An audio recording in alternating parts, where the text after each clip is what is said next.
महकमा इंसदाद दहशतगर्दी पेशावर ने कार्रवाई करते हुए 3 दहशतगर्दों को हलाक कर दिया जबकि 2 फरार हो गए।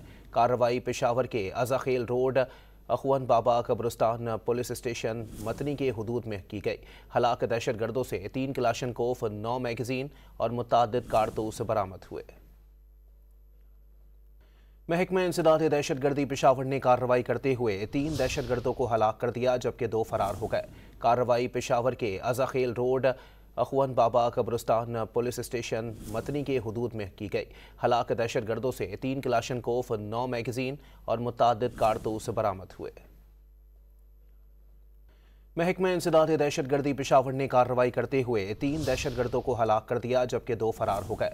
कार्रवाई पेशावर के अज़ाखेल रोड अखवन बाबा कब्रिस्तान पुलिस स्टेशन मतनी के हुदूद में की गई। हलाक दहशतगर्दों से 3 क्लाशनकोफ, 9 मैगजीन और मुतअद्दिद कारतूस बरामद हुए।